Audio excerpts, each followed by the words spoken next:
Сәлем достар, бұл А1, А2 деңгейіне арналған екінші ағылшын тілі сабағы. Бүгін біз plural countable nouns саналатын зат есімнің көпше түрі тақырыбын әрі қарай жалғастырамыз. Бүгінгі сабақтағы ережелер мен таныс емес сөздерді жазып отыруды ұмытпаңыздар. Ағылшын тілінде зат есімді көпше түрде жасау үшін біз келесі түр жалғауды қолданамыз. Олар s, es, ies және ves жалғаулары. Алайда ағылшын тілінде бұл ережеге бағынбайтын сөздер бар. Мұндай сөздерге жалғау жалғанбайды. Бұл сөздерде әріп немесе сөздің өзі толық өзгеру мүмкін, және оларды жатқа білу өте маңызды.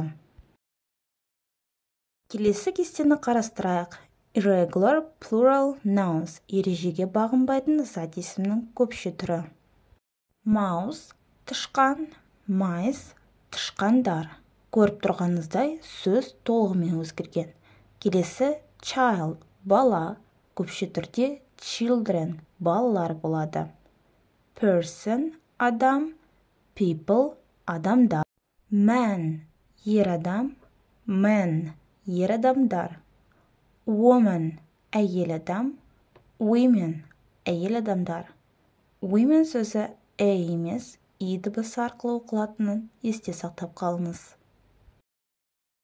Келесі сөздерде O әріптері әріптеріне өзгереді.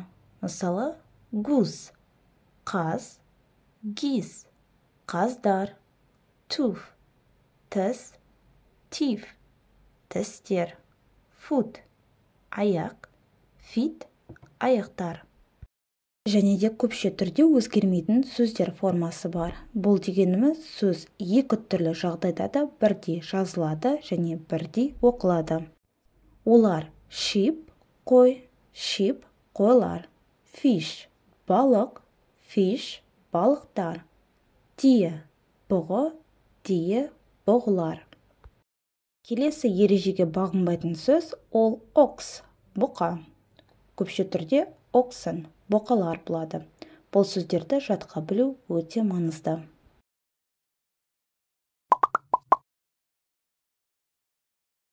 Ал енді бүгінгі тақырып бойынша тапсырма орындап көрейік.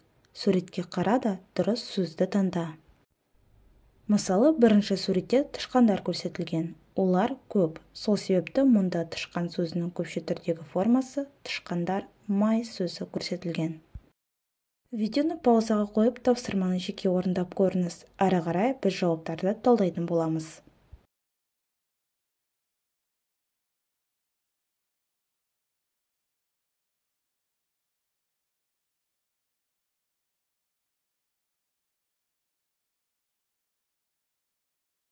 Екінші және үшінші суретті бірге талдайық. Қойлар және балықтар сөзі.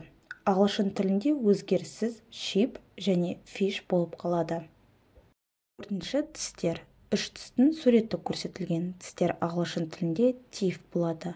Ал келесі бесінші суретте бізде бір ғана аяқ көрсетілі. Сол себепті мұнда біз foot сөзін таңдаймыз.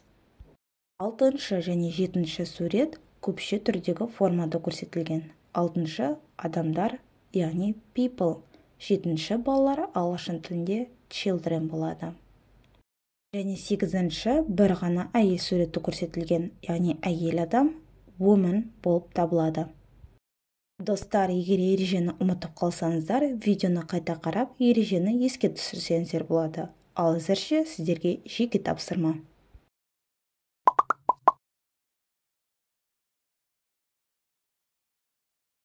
Келген зат есімдерді көпше түрде жазып шығыңыздар.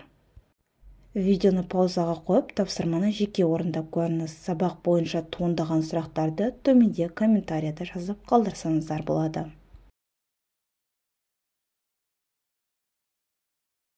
Мен біздің бүгінгі екінші сабағымыз аяқталды. Келесі кездескенше.